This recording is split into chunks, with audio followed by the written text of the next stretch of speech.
오늘은 46페이지 움직이는 대륙에 대해서 알아보도록 하겠습니다. 이 움직이는 대륙은 대륙 이동설로 설명을 할 수가 있겠는데요. 이것은 그 독일의 기상학자이자 물리학자인 베게너가 주장을 하게 된 그런 학설입니다. 지금 선생님이 세계 지도를 하나 지금 창 위에다가 띄워놨는데요. 이것은 우리나라에서 흔히 볼 수 있는 세계 지도입니다. 아무래도 우리나라 중심이기 때문에 가운데에 우리나라가 이렇게 배치가 되어 있고 양쪽에 다른 대륙들이 펼쳐져 있는 모습을 하고 있죠. 뭐 이렇게 가운데쯤에 여기 태평양이 이렇게 존재를 하고 있고, 그다음에 여기가 이제 북아메리카, 그다음에 여기가 남아메리카, 그리고 이쪽이 이제 아프리카, 이쪽이 유럽인 것을 볼 수가 있습니다. 여기가 아시아이고요. 그런데 우리나라의 지도는 이렇게 생겼지만 이제 미국이나 유럽권의 지도는 다르게 생겼습니다. 우리나라 것과. 그래서 선생님이 한번 다시 그 지도를 보여줄게요. 지금 보는 것은 이제 유럽 중심의 세계 지도인데요. 마찬가지로 유럽이 중앙에 배치가 되어 있고 다른 대륙들이 이제 양쪽에 펼쳐져 있는 모습입니다. 그래서 우리나라는 약간 끝쪽, 동쪽 끝에 있는 것을 볼 수가 있죠. 그러면은 이 유럽 사람들이 이런 세계 지도를 이제 보고 있을 때 항상 이제 의문을 가졌었던 점이 이쪽 부분이에요. 이쪽 부분. 아까 표시를 했던 부분이 대서양인데 이제 대서양을 중심에 놓고 이제 왼쪽에 남아메리카 그리고 오른쪽에 아프리카가 존재를 하고 있거든요. 그러니까 여기가 남아메리카, 여기가 아프리카 이렇게 있는데 이제 다른 사람들이 보기에도 솔직히 뭐 이게 이 부분이 좀 유난히 들어맞는다고 생각을 했었는데 이제 베게너 같은 경우는 이것을 이제 실제 학문적으로 이제 연구를 하기 시작한 것이죠. 유난히 이쪽 부분이 뭔가 잘 들어맞는다.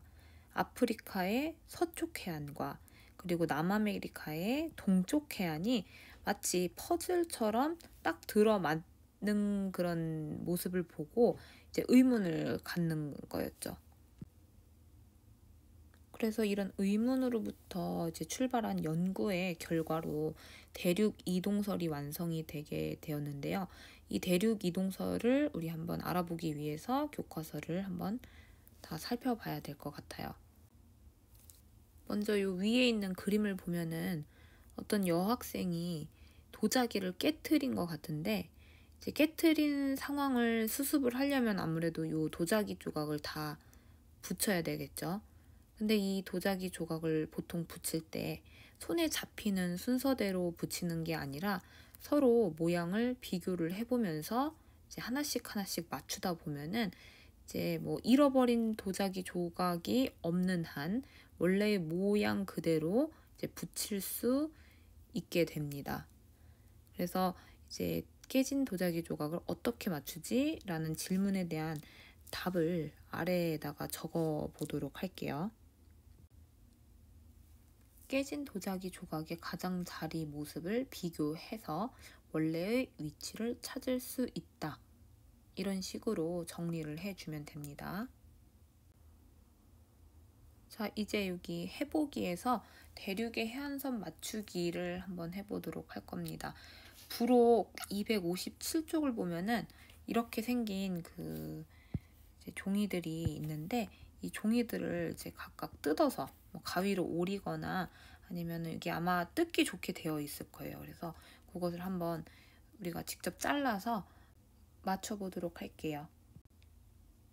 그리고 여기 위에 있는 세 가지 문제를 이제 풀어보도록 합니다. 그러니까 직접 이거를 맞춰보고 어느 대륙의 어떤 부분과 이제 들어맞는지, 어떻게 퍼즐처럼 맞는지 그런 것을 정리를 하면 됩니다. 동영상을 멈추고 이제 자기 생각하는 것을 적어주세요. 이제 첫 번째 문제, 아프리카 대륙의 서쪽 해안선과 비슷하게 들어맞는 부분은 어디인가에 대한 답을 찾아볼게요. 일단 아프리카 대륙의 서쪽 해안선이라고 하는 것은 이쪽 부분을 얘기를 하고 있는 것 같은데, 여기와 딱 들어맞는 부분은 사진상으로 봐도 알 수 있듯이 이제 남아메리카 대륙의 동쪽 해안이다, 이렇게 이해를 할 수가 있겠습니다. 그래서 정리를 하자면 아프리카 대륙의 서쪽 해안선은 남아메리카 대륙의 동쪽 해안선과 비슷하게 들어맞는다, 이렇게 정리를 하면 되겠습니다. 그 다음에는 이제 아프리카 대륙의 북서쪽 해안선과 비슷하게 들어맞는 부분은 어디인가 라고 질문하고 있는데, 아프리카 대륙의 북서쪽 해안 같은 경우는 이쪽을 이야기를 하는 거거든요. 그러면 이 부분은 사진상에서도 볼 수 있듯이 북아메리카 대륙의 동쪽 해안선과 비슷하게 들어맞는다 라고 적으면 될 것 같아요. 북아메리카 대륙의 동쪽 해안선과 비슷하게 들어맞는다. 자, 그러면 서로 떨어진 대륙의 해안선이 도대체 왜 이렇게 비슷한가? 이쪽 부분이랑 이쪽 부분이랑 서로 들어맞고 이쪽 부분이랑 이쪽 부분이랑 서로 들어맞는다는 얘기는 이제 얘네들이 원래 예전에 아주 오랜 옛날에는 붙어 있었다는 얘기가 되는 거예요. 그래서 이쪽 부분, 이쪽 부분이 붙어 있고 이쪽 부분, 이쪽 부분이 붙어 있다가, 즉 붙어서 한 덩어리를 이루고 있다가 이제 시간이 지나면서 떨어져 나왔다라고 생각을 할 수가 있는 거죠. 그런 식으로 추측을 할 수가 있는 거죠. 그래서 정리를 하자면 이들 대륙이 과거에는 서로 붙어서 한 덩어리를 이루고 있었기 때문에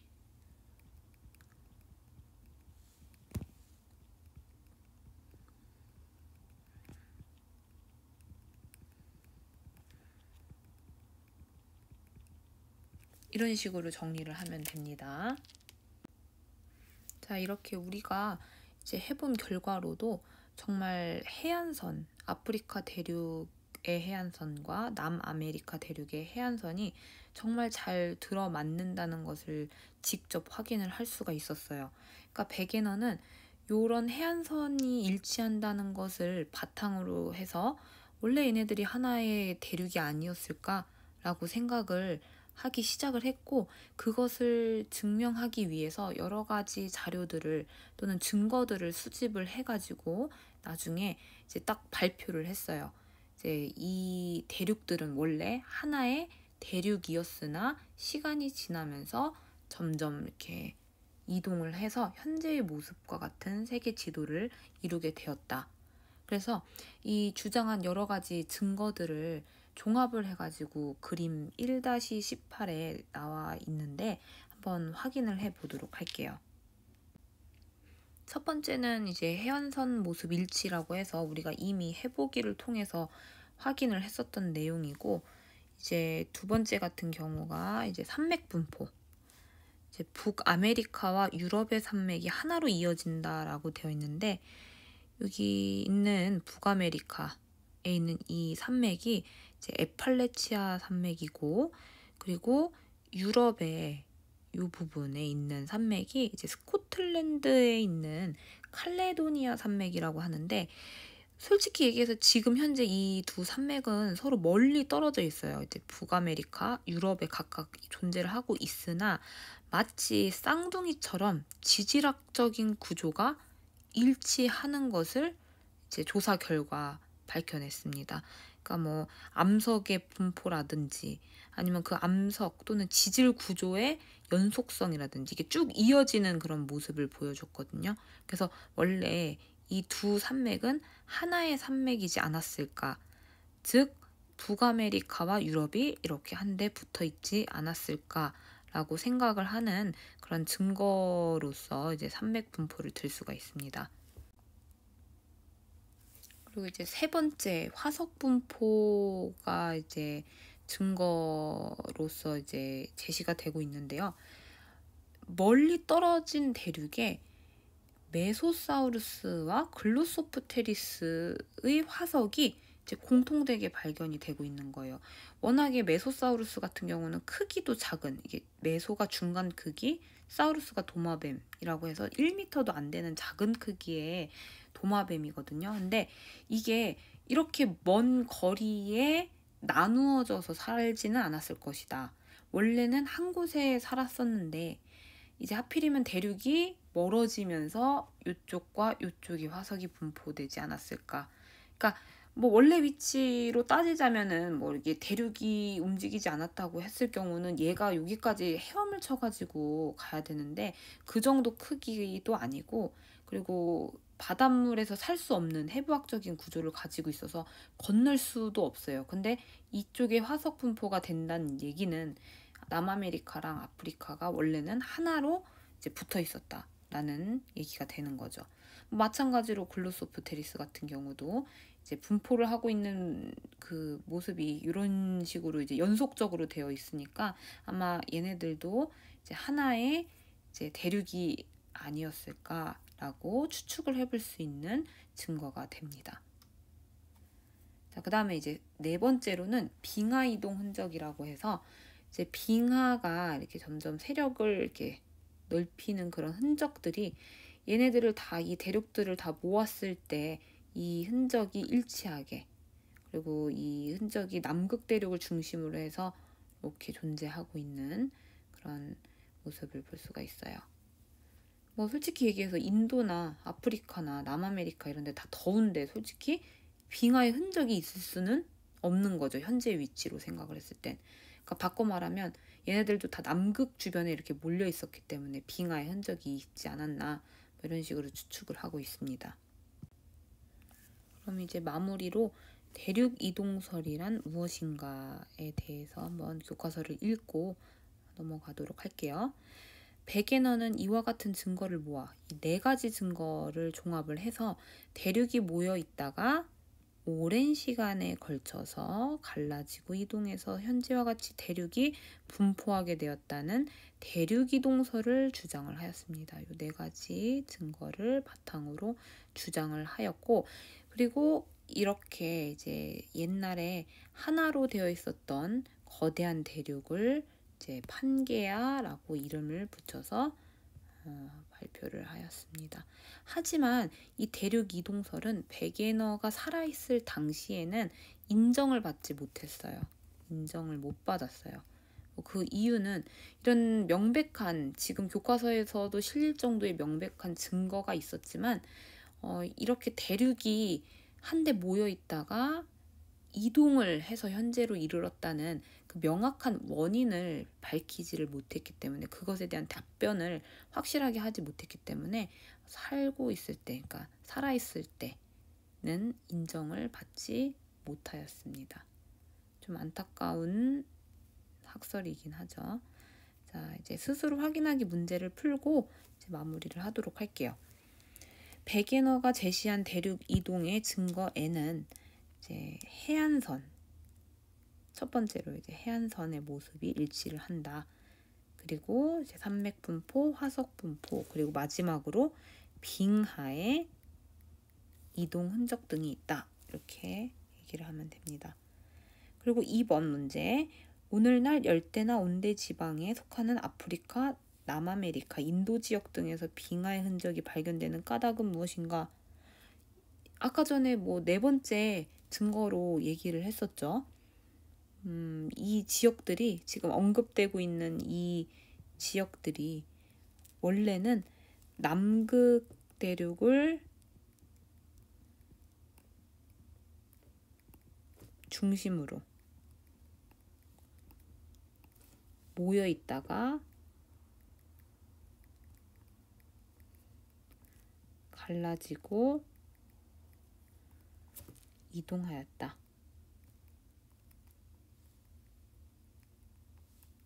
뭐 이런 식으로 얘기를 해주면 되겠죠. 그리고 이제 마지막으로 첫 번째 열쇠 문제를 풀어야 될 것 같은데, 이거 이제 현재와 과거의 대륙 분포 모습은 어떻게 다른가? 말 그대로 이제 판게아라는 하나의 대륙이었다가 이제 시간이 지나면서 갈라지고 이동을 하였다. 이제 현재 모습이 되기까지 이런 과정을 적어주면 될 것 같아요. 그래서 여기 위에다가 적을게요. 과거에는 대륙들이 하나로 모여 있다가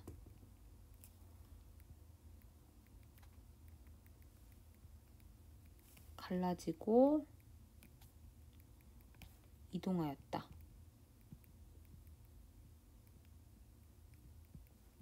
이렇게 정리를 하면 됩니다.